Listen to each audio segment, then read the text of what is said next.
Okay, thank you very much, Lachlan. The remaining speeches actually come from Kazaa people. So now I'd like to call up two people who are going to be presenting as a dynamic duo. Our former Deputy Director, Associate Professor Robert Anderson, and the man who started it all 50 years ago, Emeritus Professor Jack McLean.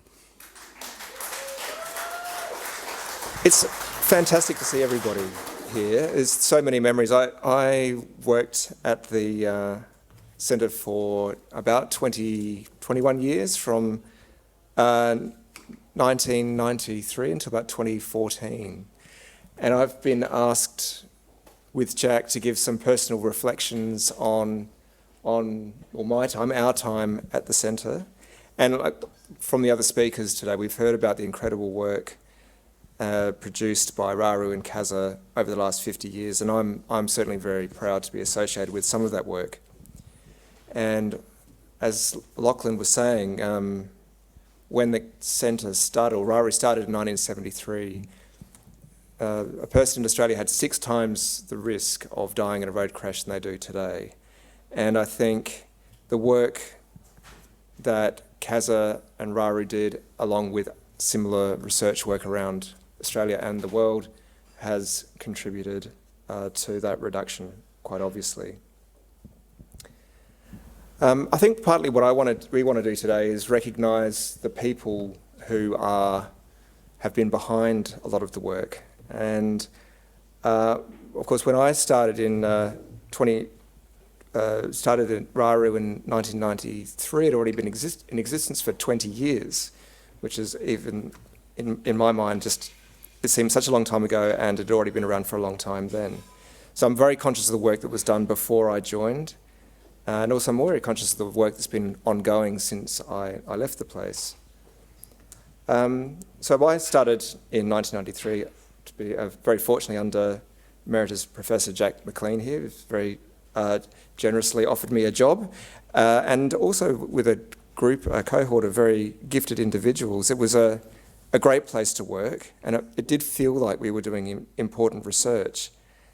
In those early days, one of the pieces of work that I did was look at the role of speed in fatal pedestrian crashes, but at the same time, people such as Craig Cloden, who's here today, and Professor Vivian Moore were leading efforts to define the methods that were needed to define the role of speed in crashes more generally. And the design of that particular study, which went on to be a landmark study for Raru, was based on previous work that was done by Professor McLean and Dr. Oksana Holobovic, who's also here, who did a lot of work on defining the risk associated with alcohol in the 1970s. I also want to acknowledge the contribution of Giulio Ponti to those speed studies. I think it should be recognised that Giulio is probably currently the longest serving member of staff at the centre, and I think he possesses a very valuable depth of knowledge and skill in road safety, and was an important part of that speed work. The skills in the centre are very broad. For example, we worked on head injury in road crashes with studies of injury mechanisms down to the microscopic level, studying the neuropathology of brain injury, and the work, or the funding that Jack got through the centre helped to fund the work of people like Professor Peter Blumbergs, Dr. Grace Scott and Jim Manavis, who were then at the IMVS. In another direction, through the 1990s, Raru collaborated with the Department of Psychology on human factors involving studies of older and younger drivers, and we owe our growth in those areas to members of staff who joined at that period, such as Doctors Lisa Wondersitz and Matthew Baldock. And also, since then, at the same time, Sally Edwards, Simon Raftery and Dr. James Thompson as well.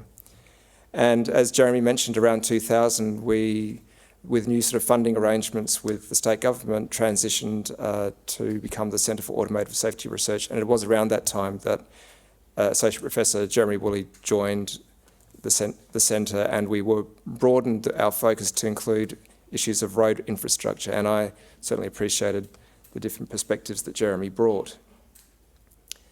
We've seen a little bit today already about this, the Raru Kaza Impact Laboratory, and I just want to acknowledge Luke Streeter over here, who actually developed that laboratory and is now very ably managed by Andrew Vandenberg. And that laboratory was a key milestone, helping us initially to link impact forces with brain injury, but that facility continues to be obviously a valuable resource, and as we've heard, still undertakes tests for the Australian New Car Assessment Program. And also, I should say, continues to work on other amazing technologies to advance research methods in emerging vehicle safety. And I believe that Ian English has been a valuable addition to staff in that regard. The Centre can be proud to have nurtured and guided researchers who have tackled some really important questions, significant to road safety. Dr. Sam Dakey, the newly minted Dr. Sam Dakey, is currently producing some very, I think, globally significant work based on analyses of vehicle crash data recorders. And that's just one example. And I want to acknowledge others too, including the postgraduate students that I was fortunate to supervise, Dr. Jeff Dutchke, who's here, Dr. Jamie McKenzie, Dr. Daniel Searson, and also Dr. Hedy Hamdane, who lives in France, he's French, and also Dr. Kieran Gokoviak, the last student that I supervised. There are other co-workers I've not yet mentioned, including Marlene Somariva, Tori Lindsay, who's here, come from Perth, Associate Professor Paul Hutchinson and Dr. Trevor Bailey, and many past colleagues, and they have gone on to forge careers and specialisations shaped by the time at the Centre. And I could mention Mike Garrett, who's here, who we swapped for Marlene when he went to the Netherlands, and Marlene came to the Centre. Also Alex Long, I don't know if she's here, has gone on to do some very interesting work in the new space agency. I left the Centre in 2014, and I know others that came later, such as Dr. Chris Stokes, Dr. Mario Mongiardini, Martin Elsgood, and Ian English have made impressive contributions in the last few years. I think I speak for Jack also when I say that the support staff have been crucial to the Centre, and the contributions of people such as Leonie, who've organised today, and other support staff, past and present, including Libby Kosmala, Ray Tyler, who's here today, are gratefully acknowledged. And unusually for a centre in the university, Jack had a particular priority on creating a library as a repository of road safety knowledge. And I think we both would like to acknowledge it with thanks to the librarians, particularly Jamie Royals, who's here, Andrew Meyer, who is also here, and the late Alan Samagowski, as well as Marlene, who've maintained and developed the collection for many years.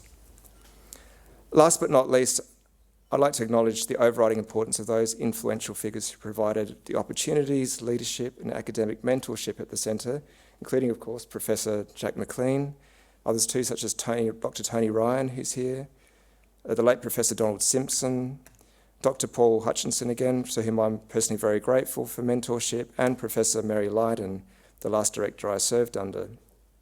And there were many incredible people too who made valuable contributions from outside the Centre as collaborators and visitors to the Centre.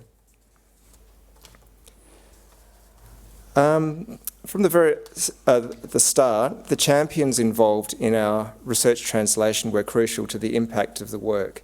And these included, when I started, the Federal Office for Road Safety and the State Government Office of Road Safety here in South Australia, and the support from the National Health and Medical Research Council, and collaborations with various medical institutes facilitated a lot of the alcohol and head injury studies in those early years. And those international collaborations went on to facilitate important areas of the Centre's work in biomechanics as well as road safety, and provided incredible opportunities for those of us fortunate enough to be exposed to work overseas and learn from others around the globe, and to be able to influence vehicle and road safety internationally and bring those lessons learned back to South Australia. So in conclusion, I'll conclude here, and I'll pass over to Jack in a minute, but I want to extend my heartfelt congratulations to all my colleagues at the Centre, past and present. Also, I would like to congratulate the University of Adelaide for this incredible achievement and their support, and say thank you for that support, and note that they continue to provide the environment for this important research centre. I'm confident that CASA will continue to create research with impact, further reducing the burden of road accidents into the future. So with that, I will pass over to Jack.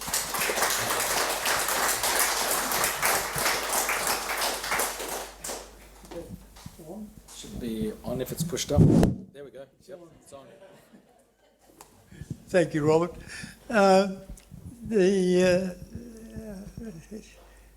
I could talk for quite a long time. It's okay. I'm not going to. But in case that message hasn't got through to you, I'd like to emphasise, from my perspective, how lucky I have been right from the first job I ever had. Nobody else would have me. My first job I ever had on a small accident study with Tony Ryan out of the pathology department, and one night in particular, it was around about midnight on Port Road outside the Land of Promise Hotel, and a pedestrian had been hit by a Volkswagen.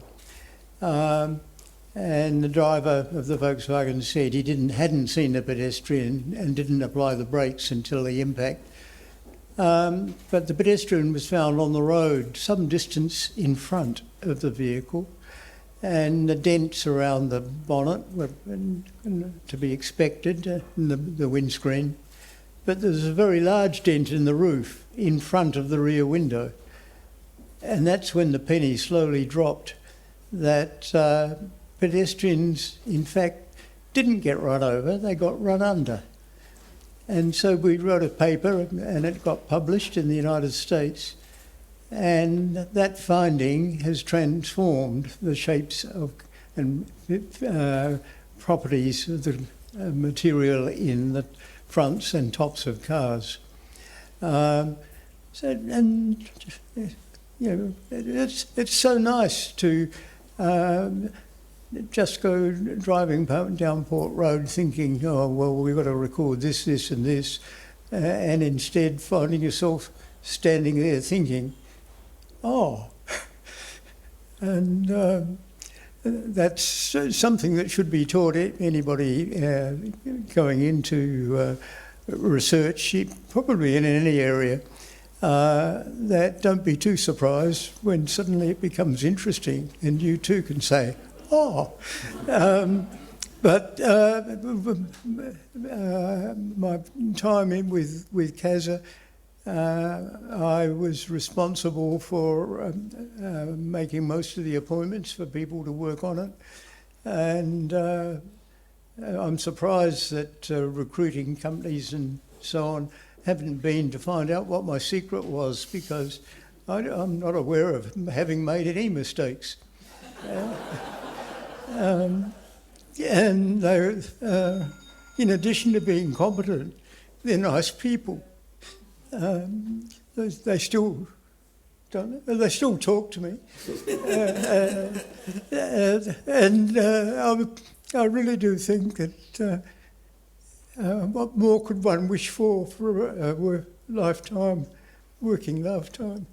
This is getting to me. Bugger. I think I've said all I want to say.